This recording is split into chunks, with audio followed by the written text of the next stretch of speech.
Dans Tintin au Tibet et les bijoux de la Castafiore, le reporter devenait maître des deux mondes que sont l'univers de l'aventure et l'univers domestique, complétant ainsi l'étape du même nom dans le parcours initiatique. Will we ever see him again? I suspect so. Il est maintenant prêt pour la prochaine étape, celle de la liberté de vivre. Entre les deux, il avait pris le vol 714 pour Sydney, mais comme son titre l'indique, rien ne s'est passé.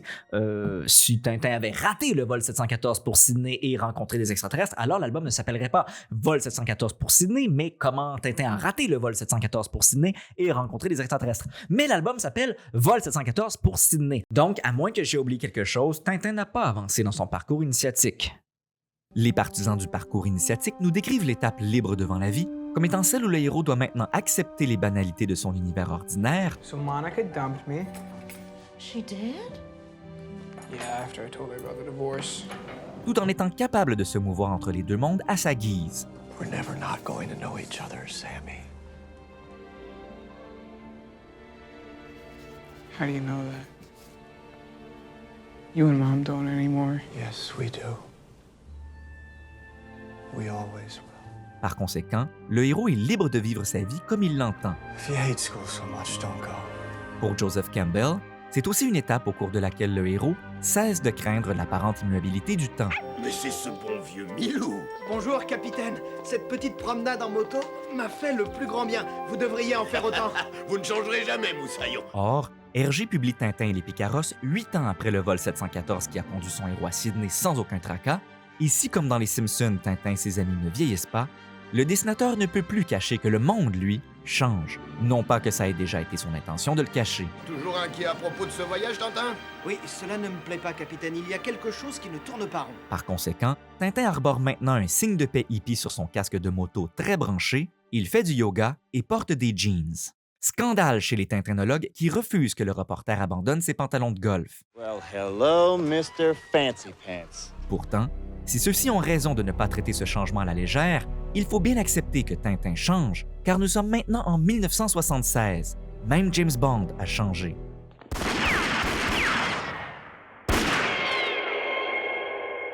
Lui qui avait horreur des Beatles, voilà qu'il laisse Paul McCartney écrire et chanter sa chanson thème. Fini l'assassin de la guerre froide à la moralité douteuse. Mr. Smith & Wesson. And you've had your six.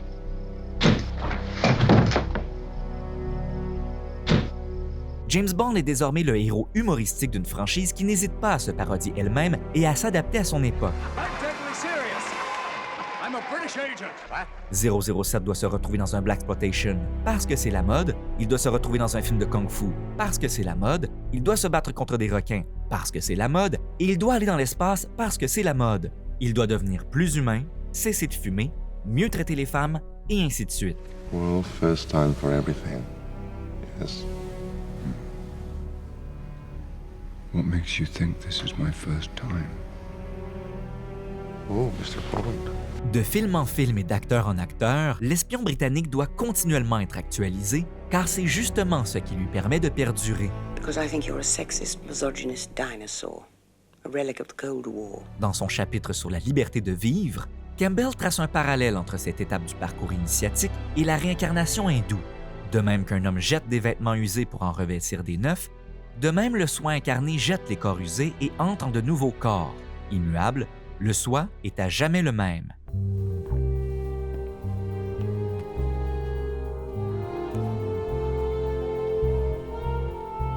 Du côté de Tintin, celui-ci ne peut pas éternellement garder ses pantalons de golf et même Haddock doit arrêter l'alcool, ce qui lui permet de retrouver une partie de son identité et on apprend enfin son prénom, Archibald. Haddock. Archibald Haddock. Selon Tisseron, le Archibald dans son nom possède, quoique dans le désordre, le fameux quart royal. Et une chance, parce que Tintin se donne la permission de mettre son propre roi sur le trône, et ce, selon ses propres termes. So you travel around the world deciding which governments are legitimate. Wonderful. You will only defeat someone like Castro if you're right. Is Castro right? It's not the point. Does Cuba think he's right? En effet, la fin de l'album le voit prendre un quart pour se rendre à Tapiocapolis et remplacer le général Tapioca par Alcazar, devenu le chef des Picaros. You're not soldiers. Okay. But though we aren't soldiers, we're fighters. Si Tintin se permet de construire ainsi son propre royaume, c'est peut-être parce que le monde de l'aventure est maintenant bel et bien mort, tué par la figure qui a remplacé l'aventurier. J'ai nommé le touriste. Et oui, les lampions qui avaient envahi l'univers domestique débordent maintenant sur le monde de l'aventure et lui font perdre le peu de magie de mystère qui lui restait. Ça, c'est plus fort que du Roquefort. Comme dans les bijoux de la Castafiore, ce n'est pas seulement les lampions qu'Hergé critique, mais les dérives médiatiques et leurs conséquences sur la vérité.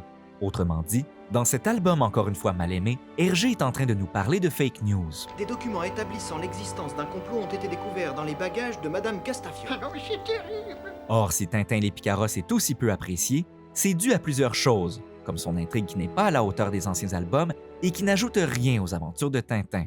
En effet, Hergé commet quelques faux pas, notamment avec le personnage de Peggy, l'épouse d'Alcazar qui ne sert vraiment à rien et qui n'est en fin de compte qu'une caricature misogyne gratuite. C'est seulement maintenant que vous rentrez. Où avez-vous encore été traîner vos guêtres? Monsieur m'avait promis un palais à Tapiocapolis et tout ce que monsieur peut m'offrir, c'est une vieille paillote pleine de cloportes et de coquerelats. En contrepartie, si Tintin et ses amis partent à l'aventure cette fois, c'est pour sauver la Castafiore et les Dupont. Et à aucun moment de cet album, la cantatrice laisse les événements lui faire perdre son sang-froid. Tout ceci est injuste. Voyez, n'hésite pas. Mais le cerveau du complot, c'est cette femme Bianca Castafiore, contre qui il requiert la prison à vie. La prison à vie, ai-je bien entendu? Mais vous êtes grotesque, militaire, ou alors fou allié. Silenzio! Du respect pour la cour! J'en ris, je vous dis. À voir à quel point la Castafiore devenait de plus en plus importante dans les aventures de Tintin, on est en droit de se demander si elle s'apprêtait à avoir droit à son propre diptyque comme Haddock et Tournesol y avaient eu droit. Oh, ma chère Irma! Monsieur Igor! Oh, quelle joie d'être tous réunis! Or, dans Tintin et les Picaros, tout n'est pas perdu. Une partie de l'album peut carrément être vue comme une parodie des premiers films de James Bond, et lorsque Tintin retrouve Ridgewell et les Arumbaya, Hergé profite de l'occasion pour dénoncer la manière dont les Américains se sont servis de l'alcool pour nuire aux populations autochtones. Let's have a drink. Dans Hook de Spielberg, les pirates semblent être venus à bout de ceux qu'on appelait à l'époque les peaux rouges, puisque ceux-ci ont complètement disparu et qu'on dirait qu'une partie de leur culture essaie de subsister à travers les garçons perdus.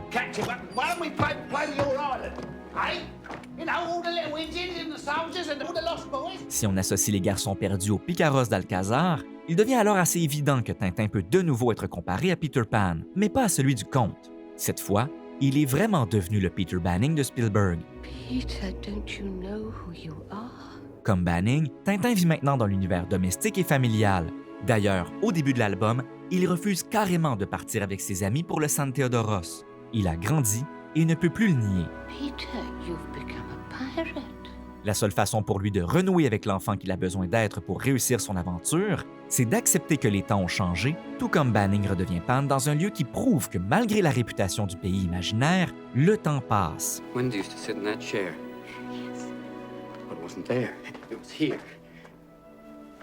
We used to sit here while she darned socks and tell us stories. Qu'on aime ou pas que Roger Moore ait remplacé Sean Connery dans le rôle de James Bond, que Robin Williams porte des collants verts ou que Tintin porte des jeans, le temps avance et si on veut avancer avec lui, il faut s'adapter. I'm Mr. Arlington Beach, professional gambler, and you're Miss Stephanie Broadchester, heiress. I am not. You're gonna have to trust me on this. Les Tintinologues ne s'entendent pas sur la considération de cet album en tant que conclusion des aventures ou non.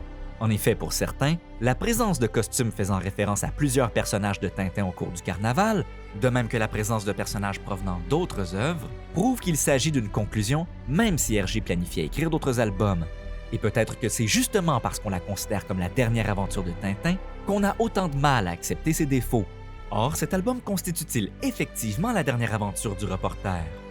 Si les Tintinologues ont l'occasion de pouvoir débattre sur cette question, c'est parce que nous avons accès à l'ébauche de Tintin et l'Alphard. De la même manière, si on peut débattre au sujet de quel film constitue le dernier James Bond de Sean Connery, c'est parce que nous avons le choix. Il y a You Only Live Twice, où il affronte enfin personnellement Blofeld dans un volcan et dans une intrigue copiée sur celle de Dr. No, ce qui boucle la boucle. Goodbye, Mr. Bond. Il y a Diamonds Are Forever, qui certes ramène Sean Connery après un film de George Lazenby, mais qui ressemble déjà davantage à un Roger Moore. Et puis il y a Never Say Never Again, qui certes n'est pas un film officiel de la franchise, mais qui ramène effectivement Sean Connery dans le rôle de James Bond, et ce, Peut-être pas pour la dernière fois. His name is John Mason, a British national incarcerated on Alcatraz in 1962. Escaped in 63. This man has no identity, not in the United States or Great Britain. He does not exist, understand? Qu'on finisse les aventures de Tintin par les bijoux de la Castafiore, Tintin les Picaros ou Tintin l'Alphard, il n'en reste pas moins que ces albums existent tous et qu'Hergé avait l'intention d'en écrire d'autres. M says that without you in the service, he fears for the security of the civilized world. Never again. Never?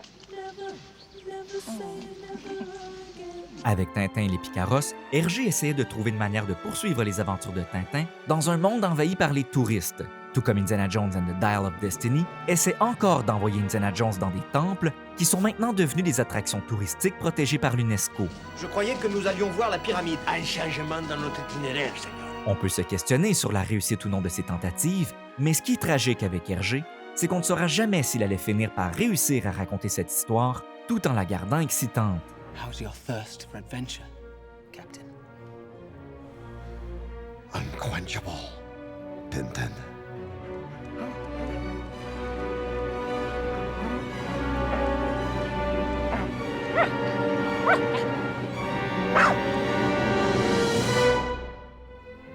You finished it. Not quite. There's room for a little more. We've gone too far in our story to actually say the end.